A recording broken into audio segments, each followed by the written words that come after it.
The advertisement Beatrice Fairchild placed in the Cheyenne Daily Leader on that cold Tuesday morning in April of 1878 was only 4 lines long, but it would change the course of her entire life. And by Thursday evening a man would ride into her yard having come nearly 600 miles to answer it. Wanted. Foreman for cattle ranch near Laramie, Wyoming Territory. Widow. Fair wages, honest work. Must be capable with horses and cattle and willing to stay through winter. Inquire at the Fairchild Ranch, 10 miles west of town on the Sweetwater Road. She had written it 3 times before she was satisfied, sitting at the kitchen table with a candle burned down to a stub, crossing out words that made her sound too desperate and words that made her sound too proud, until she found some middle ground that told the truth without begging for pity. She was 29 years old, and she had buried her husband Thomas 6 months earlier after he was thrown from his horse chasing a stray heifer along Deer Creek. And in those 6 months, the ranch that the two of them had built from nothing had begun to slip through her fingers like water through a cracked jar.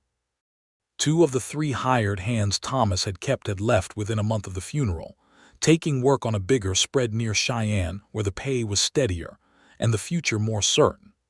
The third, an old cowhand named Amos Pickett, had stayed through the winter out of loyalty to Thomas's memory, but his hands shook too badly now to rope a calf, and his eyes had gone cloudy with cataracts that no doctor in the territory could fix. He was 71 years old and he loved Beatrice like a daughter, but he could not do the work of 3 men, and neither could she.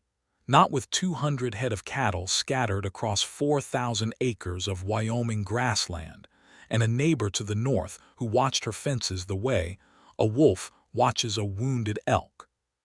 That neighbor was a man named Silas Duncan, and he had wanted the Fairchild land since before Thomas ever put a plow to it, back when it belonged to Beatrice's father, who had come west from Ohio in 1866 with a wagon full of dreams and very little else. Duncan ran the largest spread in that stretch of the territory, nearly 15,000 acres running north to the foothills, and he had made no secret of his opinion that a widow woman had no business trying to hold onto 4,000 acres of good grazing land when a man with real capital could put it to proper use. He had come to see her only 2 weeks after Thomas's funeral, hat in hand, offering what he called a generous price, and what Beatrice knew in her bones was less than half what the land was worth. She had told him no, standing on her own porch with her chin lifted, and he had smiled the particular smile of a man who believes time is on his side, and told her that widows in her position rarely lasted a full year before circumstances persuaded them otherwise. He had not threatened her outright.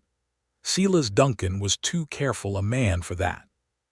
But in the months since, 3 of her fence lines had been cut and mended so poorly by the culprit that her cattle had wandered onto Duncan land, where his men had, with great show of neighborly patience, driven them back with a bill for the trouble. Twice her well had gone strange, the water tasting of something bitter for a week at a time before clearing again. She could prove none of it. She only knew what she felt in her stomach every time she saw Duncan's riders pass along the ridge that marked the boundary between their 2 properties, watching her the way men watch a fruit tree they intend to pick before the season is ripe. So she had written the advertisement and paid the extra fee to have it wired to newspapers in 3 other territories, because the Cheyenne paper's editor had told her that a wire notice traveled to Denver and Fort Worth, and even as far as Santa Fe within a day, riding the same lines that carried news of railroad accidents and Indian troubles and the prices of cattle at the Chicago stockyards. She had not truly believed anyone from so far away would answer. She had hoped only that some steady man from Laramie or Cheyenne, someone within a day's ride, might see it and come. She could not have known that in a cattle camp outside of Fort Worth, Texas, a drover named George Thatcher was reading that very notice off a crumpled page of newsprint that had blown loose from a bundle of papers meant for the camp cook's fire. George Thatcher was 32 years old, tall and broad through the shoulders in the way of men who have spent their whole lives working with their hands and their backs, with sun-darkened skin and pale eyes the gray-blue of a winter sky, and a quietness about him that some men mistook for coldness, and some women mistook for sorrow, and both were partly right. He had once had his own place, a modest spread of 800 acres in the Texas Hill Country that he and his wife Sarah had worked together for 4 years, until a fever swept through in the summer of 1874 and took her and their infant son within the same terrible week. George had buried them both on a hillside overlooking the creek where he had once planned to build Sarah a proper house of stone instead of the sod dwelling they had started in, and then he had sold what stock remained, paid off what debts he could, and let the rest of the land go back to the bank, because he found he could not walk past the empty cradle in the corner of that little house one more morning without his chest closing up like a fist. For 4 years since then he had drifted with the cattle drives, up to Kansas and back down to Texas, working other men's herds because it was work that asked nothing of a man's heart, only his strength and his patience, and George had plenty of both to spare and nowhere else to put them. He slept under the stars more nights than not. He had grown so used to the ache of loneliness that he had nearly stopped noticing it, the way a man stops noticing an old wound until the weather turns and it aches all over again. He read the widow's advertisement twice, sitting on an overturned water barrel with his coffee going cold in his hand, and something in the plain, unadorned honesty of it caught at him. Fair wages, honest work, must be willing to stay through winter. There was no flourish to it, no attempt to make the position sound grander than it was. It read like a woman who had told herself she would not lie to get help, even if the truth cost her some applicants. He asked the trail boss, a heavy-set man named Callahan, how long it might take a man to reach Laramie, Wyoming territory, and Callahan had laughed and said a man would be a fool to try it on horseback inside a month, but that the Texas and Pacific line connected up through Fort Worth now, and from there, a fellow could ride the rails north through the Indian Territory and Kansas and on into Colorado, and catch the Union Pacific line west out of Denver that would carry him clean into Cheyenne inside of 2 days if the connections held.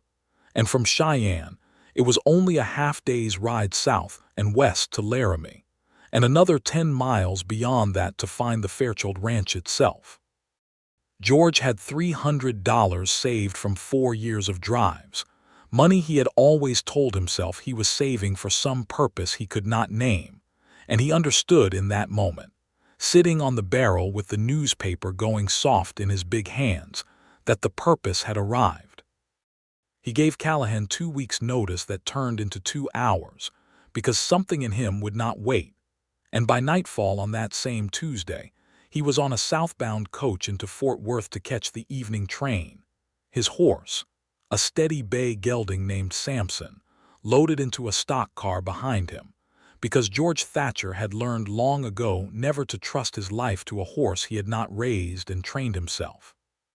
The journey north was a blur of smoke and iron and the endless clatter of wheels on rail, through the flat brown plains of the Indian Territory, where he watched from the window as antelope scattered from the sound of the engine, through Kansas towns with false-fronted buildings and cattle pens standing empty in the April chill, into Colorado where the land began to rise and fold itself into hills, and finally, on Thursday morning, into the rail yards of Cheyenne, Wyoming territory, where the wind came down off the mountains with a bite that made George pull his coat tighter and think, not for the first time, that he might be a fool.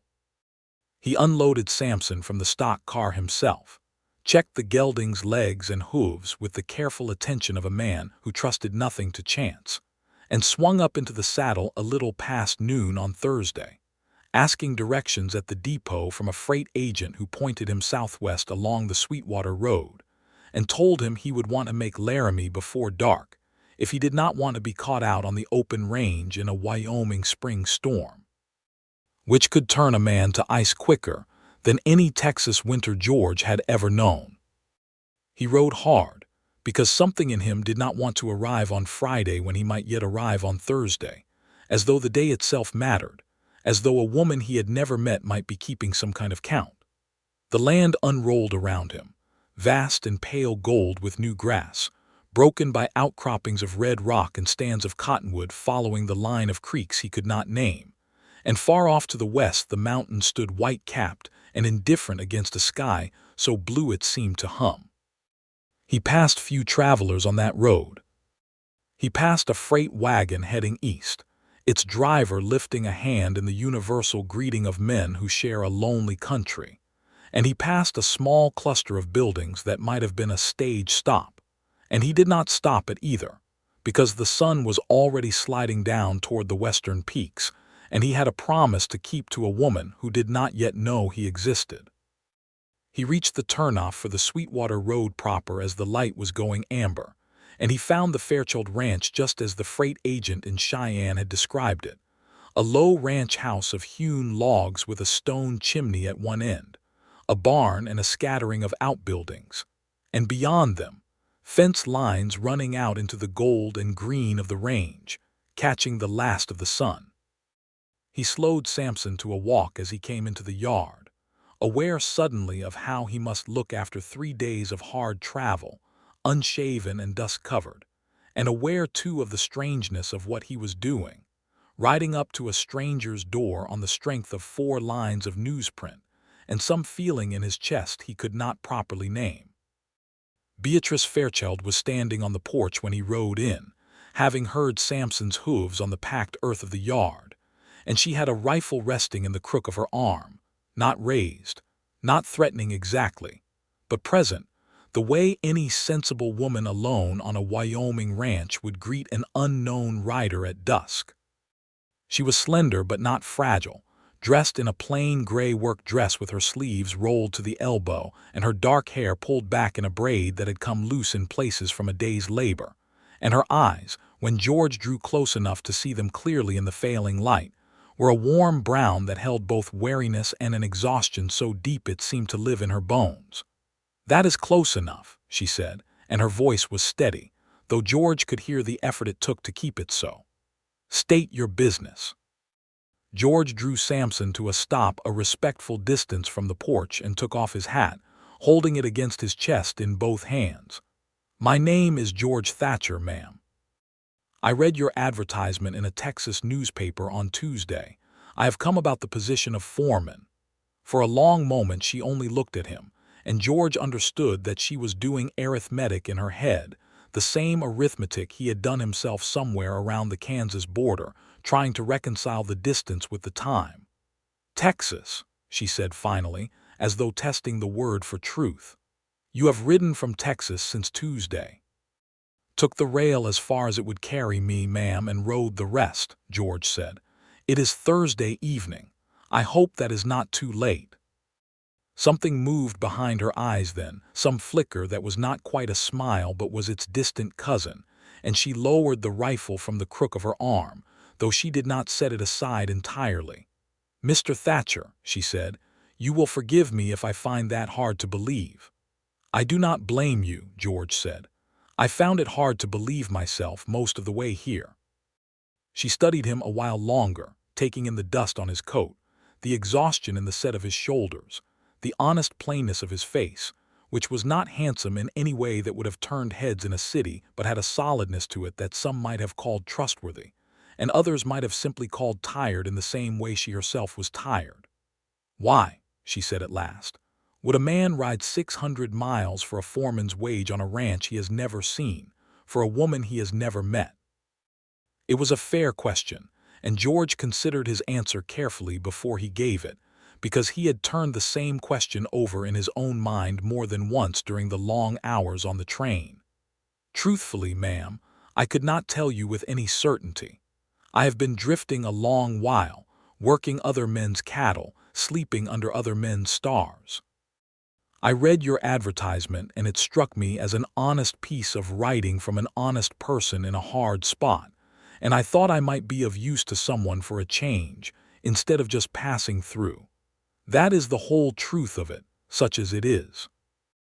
Beatrice was quiet a moment, and behind her, through the open door of the ranch house, George could see the warm flicker of a lamp being lit, and hear the shuffle of an old man's careful footsteps, and a voice, cracked with age, calling out to ask if everything was well. "It is well, Amos," Beatrice called back over her shoulder, and then to George she said, "You had better come down off that horse, Mr. Thatcher, before you fall off it. You look half dead with exhaustion, and I will not have it said I let a man collapse in my yard before I had even decided whether to hire him." George swung down from the saddle with the last of his strength, his legs stiff and unsteady from days of riding and rail travel, and Beatrice watched him with an expression he could not fully read, something caught between suspicion and a reluctant, hopeful curiosity, as though she too could not quite believe that Thursday had brought her exactly what Tuesday had asked for. That first night, Beatrice fed him at her own table, a simple meal of beans and cornbread and salted pork, because she was not a woman to turn away a hungry traveler, even one she had not yet decided to trust. And old Amos Pickett sat across from George with his cloudy eyes fixed somewhere near George's chin, asking him questions about cattle and horses and the trail from Texas, in a voice that missed nothing of shrewdness for all that his eyesight had failed him. "You know anything about doctoring a sick horse?" Amos asked, breaking off a piece of cornbread with fingers that trembled only slightly. "I have doctored a fair few," George said. "Colic, thrush, saddle sores gone bad. I raised most of the horses I have ridden since I was 17. And cattle, you know, cattle or just horses. I ran my own spread in Texas for 4 years before I lost it," George said, and he did not elaborate on how, and Beatrice, watching him across the lamplight, noticed the shadow that crossed his face and chose not to press the matter, because she understood something of loss herself, and did not believe in demanding a stranger's grief as the price of a meal. "What happened to your spread?" Amos asked anyway, because Amos, at 71, had long since stopped believing that tact accomplished much of anything. George set down his fork. "Fever took my wife and my son in the summer of 74, he said plainly, without drama, the way a man speaks of an old wound that has scarred over but never fully healed. I could not stay on the land after that, sold what I could and have been working other men's cattle since." The table went quiet for a moment, and Beatrice found her hand had risen unbidden to rest against her own chest, as though to steady something there. "I am sorry," she said softly. "I lost my husband this past October, Thomas, a fall from his horse chasing a stray." George looked at her then, really looked, and something passed between them in that lamplit kitchen, unspoken but entirely understood, the particular recognition of two people who have each stood at the edge of a grave and found the world kept turning anyway, indifferent to their sorrow, and had to learn to keep turning with it.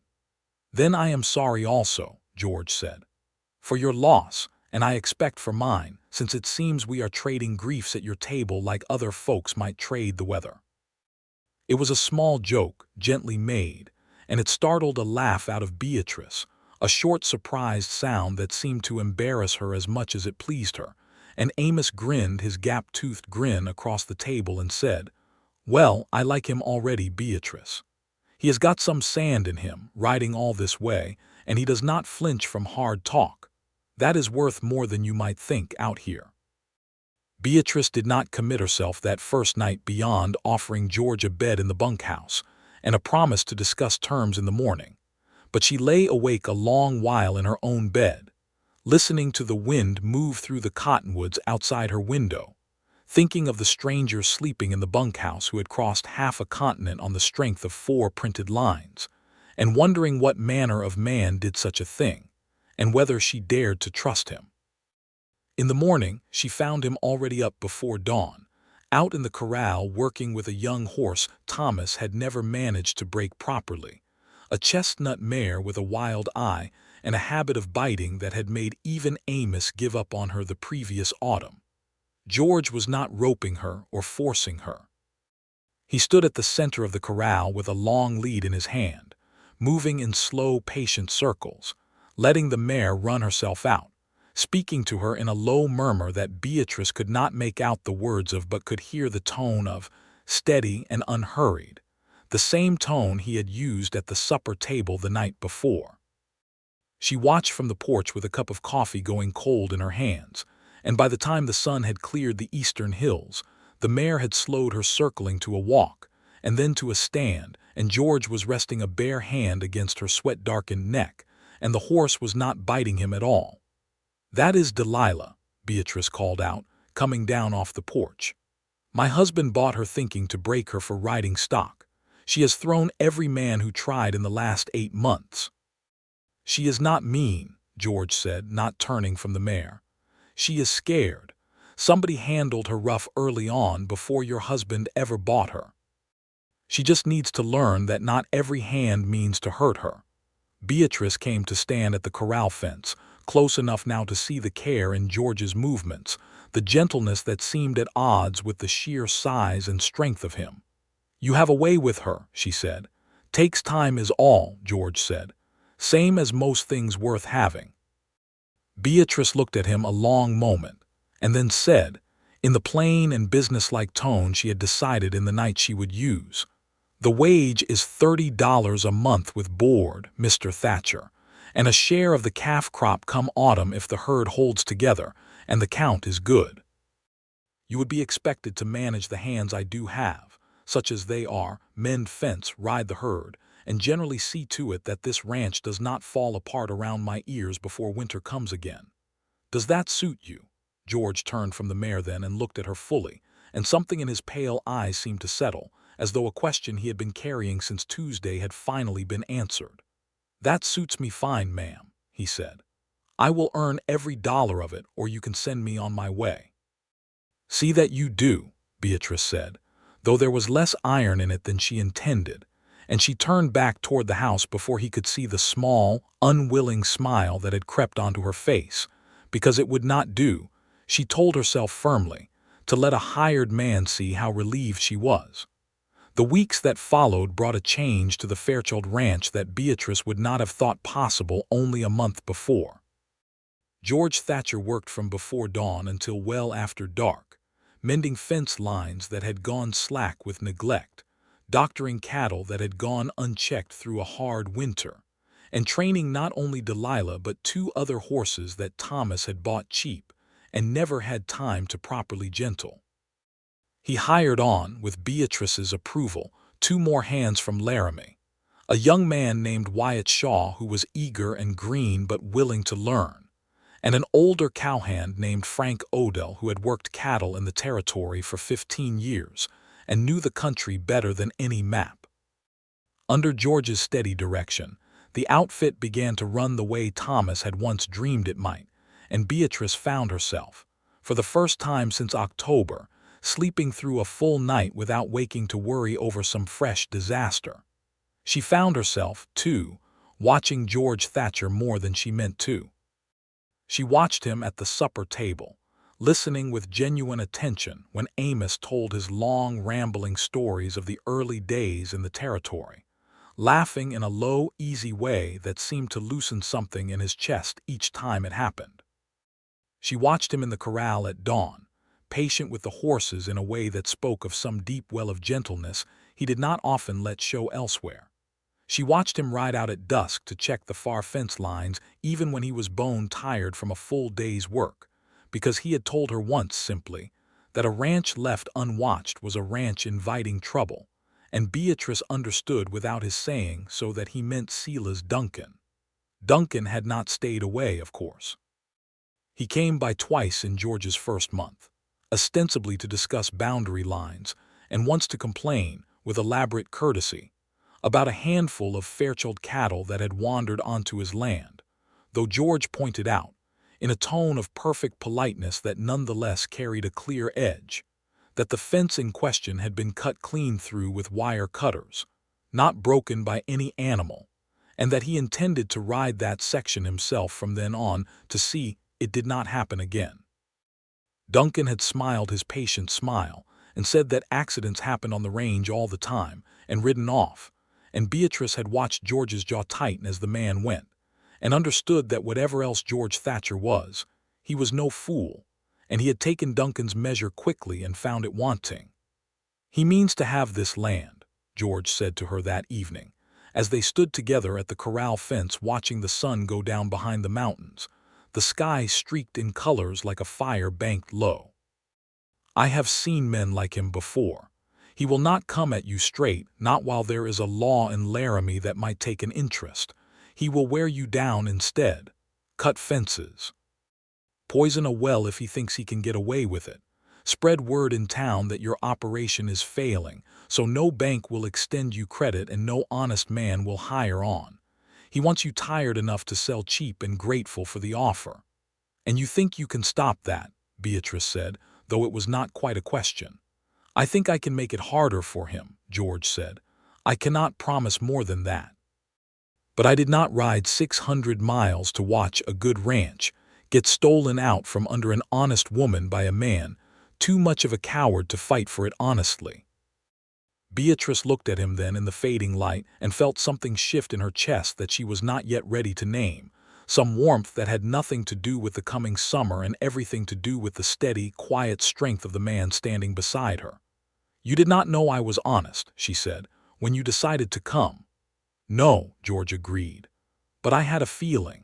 And I have found in my life that the feelings worth trusting are the quiet ones, not the loud ones."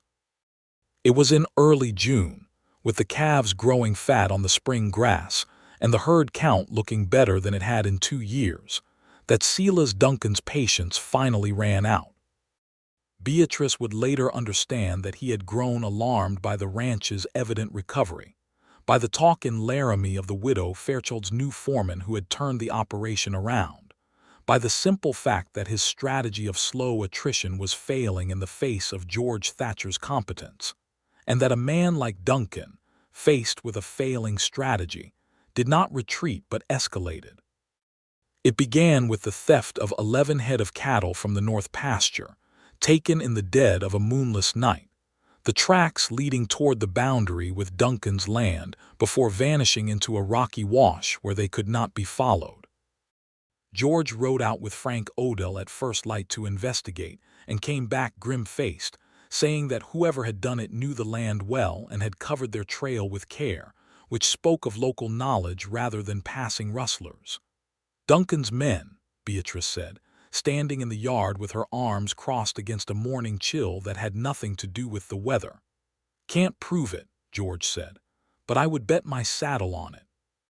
We will need to ride night watches from here on, at least until the calves are big enough that thieving them is more trouble than it is worth."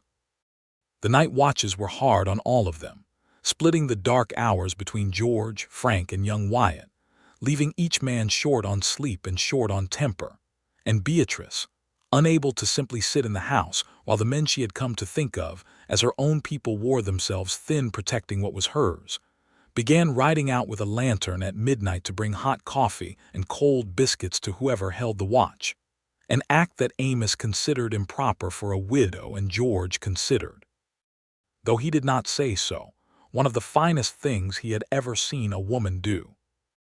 It was on one of those midnight rides, in the 3rd week of the trouble, that Beatrice found George alone at the North Line shack, sitting on an overturned crate with his rifle across his knees, watching the dark line of the ridge where Duncan's land began. She dismounted and came to sit beside him on a second crate, handing him the coffee she had brought, and for a long while neither of them spoke, content simply to sit together in the vast quiet of the Wyoming night, the stars spread overhead in a profusion that no city dweller would ever quite believe. "You did not have to ride out here," George said finally. "Frank would have managed." "I wanted to," Beatrice said. "I find I sleep worse alone in that house than I do out here, even with the cold." George glanced at her sideways, and in the starlight his face looked younger somehow, less guarded. "I have been thinking," he said slowly, "that I have not felt easy in a place, truly easy, since before Sarah died. Not until I came here." Beatrice's breath caught slightly at the openness of the admission, and she found she did not know quite what to do with the sudden warmth that spread through her chest. "I have not felt easy either," she said, "not since Thomas. I thought perhaps I never would again. But this last month with you and Frank and Wyatt here, and the ranch coming back to life the way it has, I have started to feel something that I think might be hope. I had nearly forgotten what it felt like. It looks well on you, George said quietly. Hope does.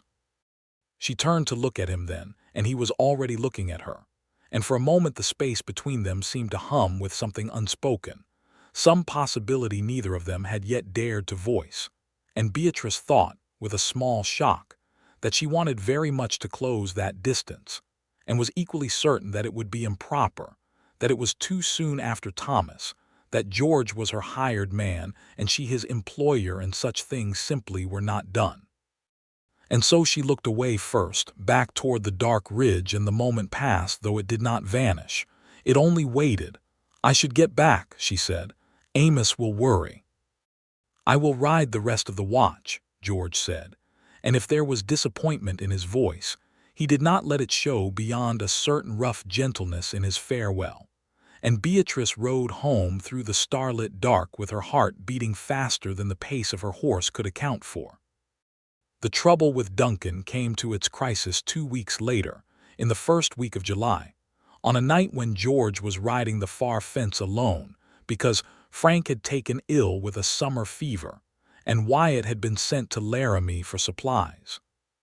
George heard the gunshot before he saw the men, 3 riders driving a small cluster of Fairchild cattle north across the boundary line in the dark, and rather than turn back for help, which would have meant abandoning the theft to succeed unchallenged, George spurred Sampson forward, drawing his own rifle from its saddle scabbard, shouting for the riders to halt. What followed happened fast, the way such things always do. One of the riders fired toward George's voice in the darkness, more to frighten than to kill, but the shot went wide and struck George's left arm just below the shoulder, a graze rather than a true wound, but enough to send a shock of pain through him and nearly unseat him from the saddle. He fired back once, into the air rather than at the fleeing men, because George Thatcher was not a man inclined toward killing even in anger, and the riders, having gotten what they wanted or perhaps simply startled by the exchange, broke off and scattered north into the dark, leaving the stolen cattle to mill in confusion at the boundary line. George made his way back to the ranch house alone, bleeding through his shirt sleeve, gray-faced with pain but upright in the saddle out of sheer stubbornness. And it was Beatrice who heard Sampson's hooves in the yard at that unlikely hour and came out with a lantern to find George swaying in the saddle. And she did not hesitate, did not think of propriety or position, only ran to catch him as he half fell from the horse, calling for Amos to wake and bring hot water and clean cloth. She tended the wound herself at the kitchen table, her hands steadier than she would have believed possible given how badly they were shaking inside, cutting away his ruined shirt sleeve and cleaning the wound with carbolic soap and water while George gritted his teeth and told her, in a voice tight with pain but somehow still concerned for her feelings, that it was not so bad as it looked, that he had seen worse on cattle drives, that she should not fret herself over a scratch. "Do not tell me not to fret," Beatrice said fiercely, her voice thick with an emotion that surprised her with its force. "You have been shot, George Thatcher, protecting my cattle, and I will fret exactly as much as I please." It was the first time she had called him by his given name, and George, even through the pain, noticed it, and something in his chest loosened at the sound of it in her voice. "Beatrice," he said, testing her name in turn, and she stilled at the sound of it, her hands pausing against the bandage she was winding around his arm.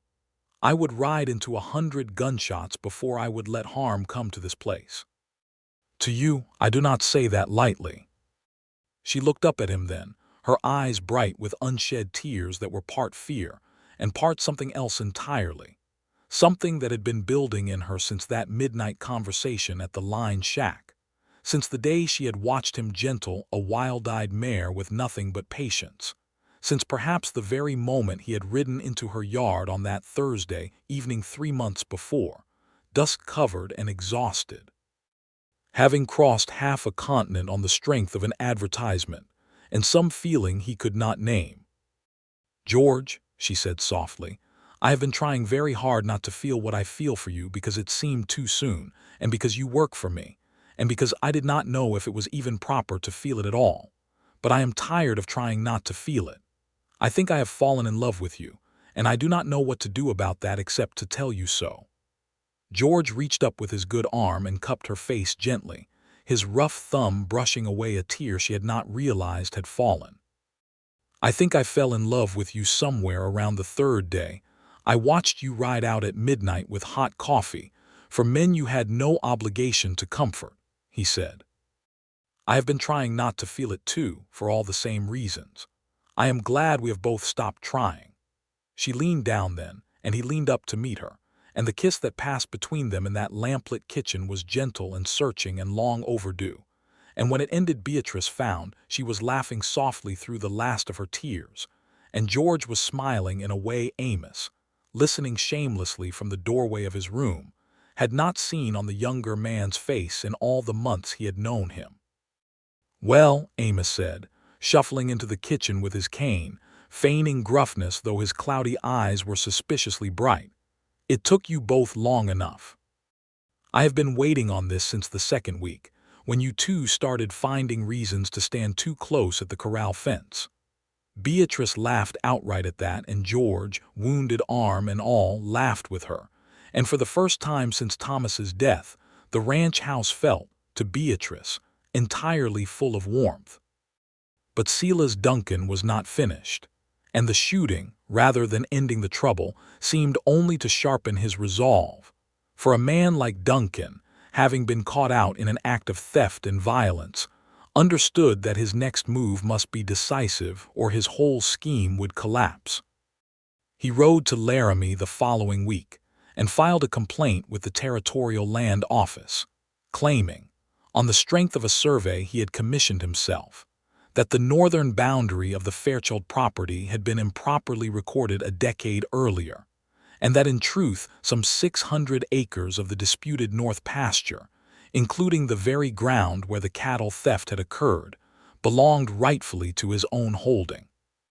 It was a bold and cynical maneuver, and Beatrice, when she received the notice by mail summoning her to a hearing before the county land commissioner, felt something in her go cold with a fear deeper than any she had felt during the months of fence cutting and stolen cattle, because this was not theft in the dark that a rifle and a watchful eye might prevent.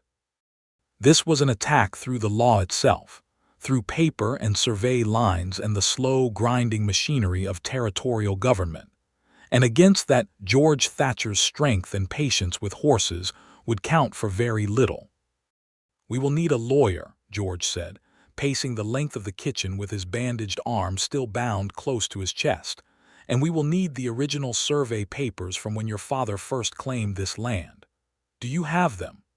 "Somewhere," Beatrice said, already moving toward the trunk in her bedroom where Thomas had kept the ranch's important documents, if the mice have not gotten to them first.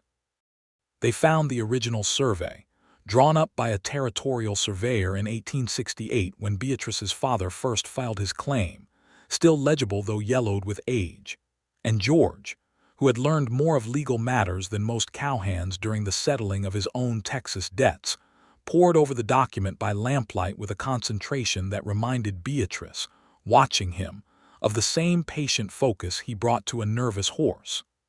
"This survey is clear," George said finally. "The boundary runs along Deer Creek to the granite outcrop, then north to the ridge line." Duncan's new survey must have moved the creek boundary somehow, or claimed the creek shifted course, which happens sometimes with these mountain streams, but if it did shift, it would have shifted gradually, not enough to account for 600 acres. Someone commissioned a survey to say what Duncan wanted said, not what the land actually shows. "Can we prove that in front of a land commissioner?" Beatrice asked, and George's jaw set in the way she had come to recognize as the look of a man deciding to fight rather than retreat. "We are going to try," he said. "And I know a man in Laramie, a lawyer named Elias Wren, who did some work for the trail outfits and has no love for Silas Duncan, on account of Duncan cheating him out of a fee some years back. We will ride in tomorrow and see what he says." "Elias Wren, when they found him in his small office above the Mercantile in Laramie, proved to be a wiry, sharp-eyed man in his 50s who listened to their account of Duncan's harassment with growing indignation, and who agreed, after examining the original survey, that the new one commissioned by Duncan showed clear signs of having been drawn to favor a predetermined conclusion rather than an honest measurement of the land. "I will need to hire an independent surveyor to walk the boundary before the hearing," Wren said, "a man whose word the commissioner will trust over Duncan's paid measurer. It will cost you some money, Mrs. Fairchild, but it is the only way to fight paper with paper." "Whatever it costs," Beatrice said, "I will find it." The 2 weeks before the hearing passed in a blur of activity, George and the independent surveyor walking the disputed boundary from dawn to dusk, measuring and remeasuring, comparing the creek's current course to old markers and the memories of long-time settlers in the area who remembered where the water had run 20 years before, while Elias Wren prepared his arguments and Beatrice, in the evenings, found herself and George drawing closer together in the shared urgency of the fight. Their earlier declaration of love settling into something steadier and more certain with each day that passed, a partnership as much as a romance, though it was no less tender for being practical. "Whatever happens at that hearing," George told her one evening as they sat together on the porch watching the last light fade from the western sky, "I want you to know that I am not going anywhere. Whether we win the boundary fight or lose it, whether this ranch prospers or struggles, I intend to stay if you will have me. Not as your foreman only, as your husband if you would consider such a thing, once a decent interval has passed and it does not scandalize the whole county." Beatrice turned to him, her heart full nearly to bursting. "George Thatcher," she said, "I would marry you tomorrow if propriety allowed it. I have never been so certain of anything in my life as I am of you." He kissed her then, slow and full of promise, and Amos, watching from the window with the particular satisfaction of an old man who has seen his predictions proven right, allowed himself a small, private smile before turning discreetly away. The hearing was held in the Laramie courthouse on a hot morning in late July, before a land commissioner named Judge Hollis Marsh, a man known throughout the territory for his impatience with chicanery and his long memory for men who had tried to cheat honest settlers in years past. Silas Duncan arrived with his own lawyer, a smooth-talking man brought up from Cheyenne, and his commissioned surveyor, a nervous fellow named Prout who fidgeted with his hat throughout the proceedings in a manner that did not escape the judge's notice.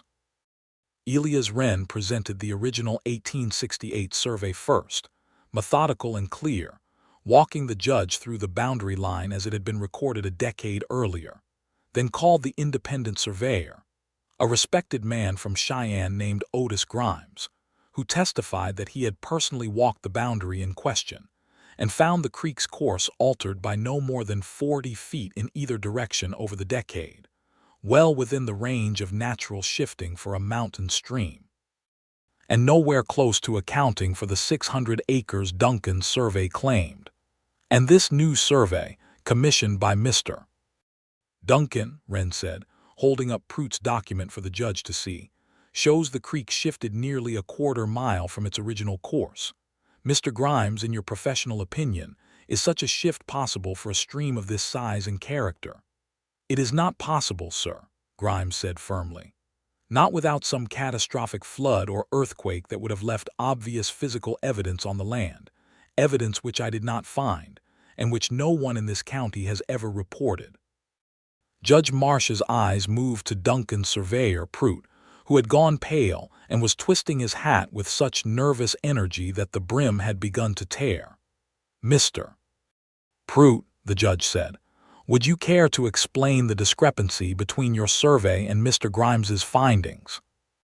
Prout stammered something about difficult terrain and honest measurement error, but his voice lacked conviction, and when Wren pressed him on cross-examination about the exact date and method of his survey, the man's story fell apart under the weight of its own inconsistencies, until finally, with the judge's patience visibly thinning, Prude admitted that Duncan had specified, before the survey was even conducted, precisely where he wished the boundary to fall. The courtroom went silent at that admission, and Judge Marsh's expression darkened considerably as he turned his gaze on Silas Duncan, who sat rigid in his chair with the particular stillness of a man watching his scheme collapse in real time. "Mr. Duncan," the judge said, "I have sat on this bench for 11 years, and I have seen a great many attempts by wealthy men to take advantage of widows, orphans, and honest settlers who lack the resources to fight back through proper legal channels. This is among the more brazen such attempts I have encountered. I am dismissing your claim in its entirety, and I am ordering that the original 1868 survey stand as the recorded boundary of the Fairchild property, without further challenge. Furthermore, given the evidence presented today of theft and an armed assault upon Mr. Thatcher during the commission of that theft, I am referring this matter to the territorial marshal for further investigation, and I would strongly advise you, Mr. Duncan, to consider your future conduct toward your neighbors with considerably more care than you have shown to date, or you may find yourself facing this bench again under far less favorable circumstances." Duncan left the courthouse that day a beaten man, his reputation in the county badly damaged by the public revelation of his scheme, and though he did not leave the territory entirely, he never again troubled the Fairchild Ranch, having learned, at considerable cost, that Beatrice Fairchild was not a woman who could be worn down by patient cruelty, especially not with George Thatcher standing beside her. The territorial marshal, following up on the judge's referral, eventually gathered enough evidence, including testimony from a disgruntled former hand of Duncan's who had grown uneasy with his employer's methods, to charge 2 of Duncan's riders with cattle theft and assault. And though Duncan himself avoided direct legal consequence for lack of provable direct involvement, the incident marked the end of his campaign against Beatrice's land. And within a year, he had sold off a portion of his own holdings and largely withdrawn from the affairs of the county, a diminished man in the eyes of his neighbors. Beatrice and George were married in October of 1878, 1 year almost to the day after Thomas Fairchild's death, in a small ceremony held in the Laramie Church with Amos Pickett standing as George's witness, his cloudy eyes streaming with unashamed tears throughout the whole proceeding. And Frank Odell and Wyatt Shaw filling out the small congregation along with Elias Wren, and a handful of neighboring ranch families who had come to respect the widow Fairchild and her new husband over the difficult months of that year.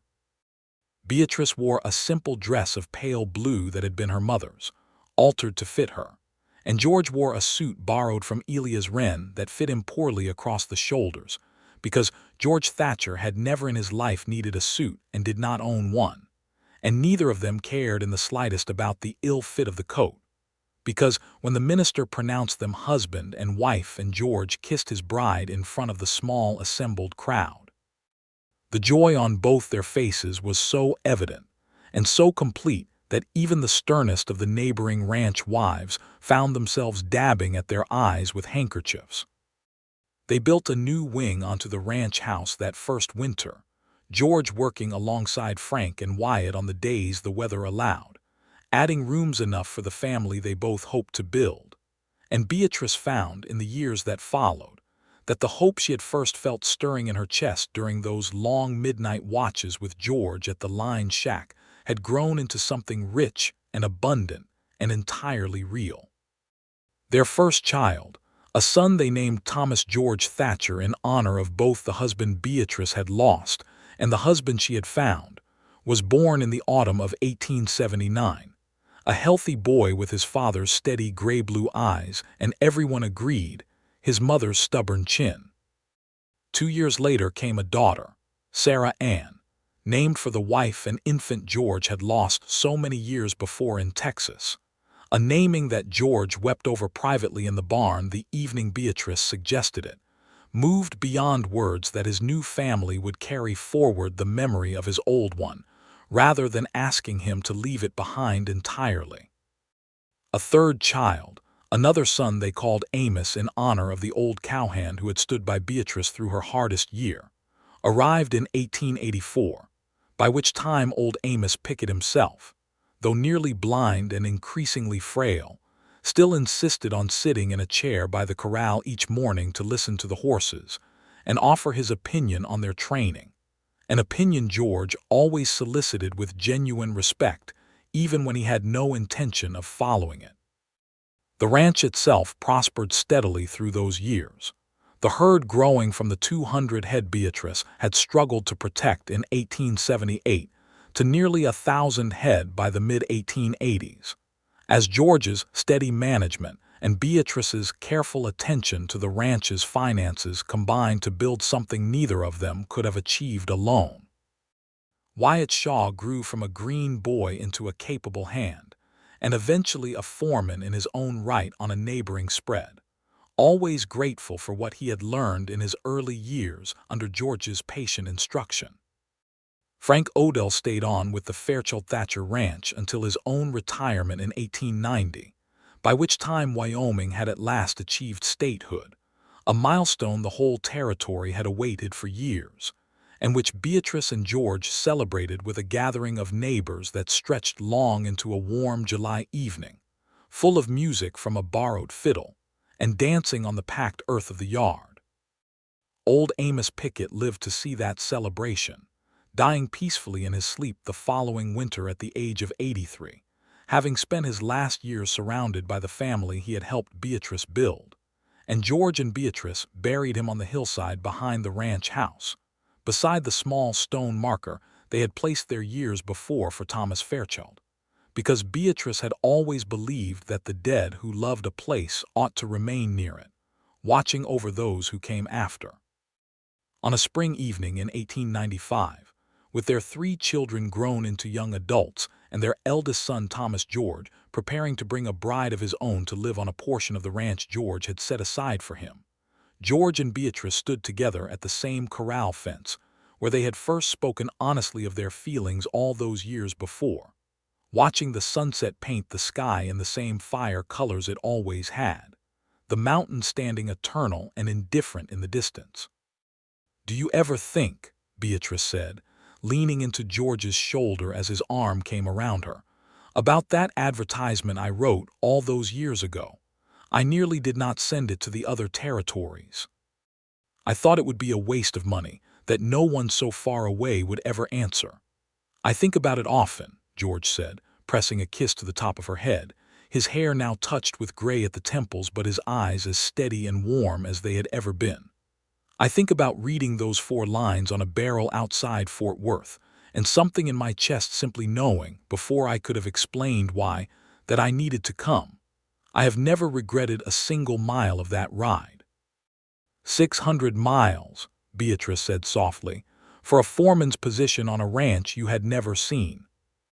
600 miles, George agreed, "for the best thing that ever happened to me, though I did not know it yet when I set out. I would ride it again tomorrow, twice over if it meant arriving here, with you, at the end of it."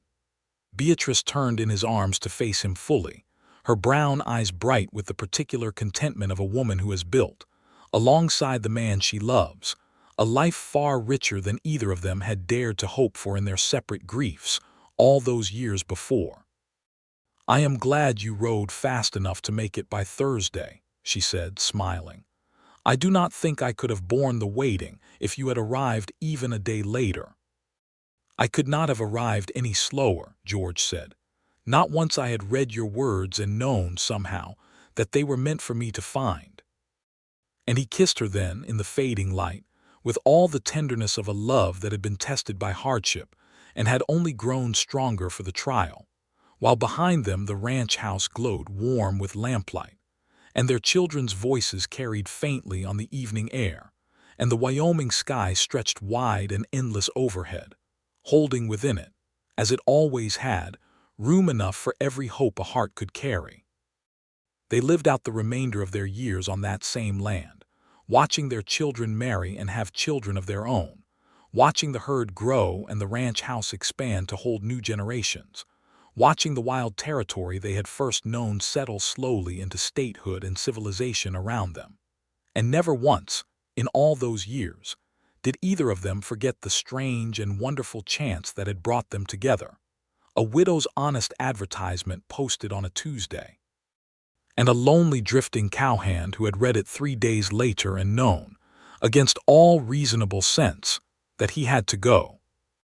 Beatrice Fairchild Thatcher died in the spring of 1931, at the age of 82, in the same ranch house she and Thomas had built and she and George had expanded, surrounded by children and grandchildren, and even a few great-grandchildren who had come to know her as a woman of remarkable strength and tenderness both. George followed her only 8 months later, having told their eldest son Thomas that he did not much see the point of staying on in a world without Beatrice in it, and he passed quietly in his sleep on a cold December night, in the same bed where he had spent more than 50 years beside the woman he had ridden 600 miles to find. They were buried together on the hillside behind the ranch house, beside Thomas Fairchild and Amos Pickett, and carved into a smaller stone nearby, though no remains lay beneath it, a marker George had placed there decades earlier in memory of Sarah and their infant son, so that all the people who had shaped the great sprawling love of Beatrice and George's life together might rest, in memory if not entirely in body, upon the same quiet hillside overlooking the ranch that had brought them all, in one way or another, home. The ranch itself passed down through the generations, worked by Thatchers for more than a century after that first Tuesday advertisement was ever printed, a testament, if any were needed, to what two determined and honest hearts could build together when a widow dared to ask for help, and a wandering man dared to answer that call with everything he had.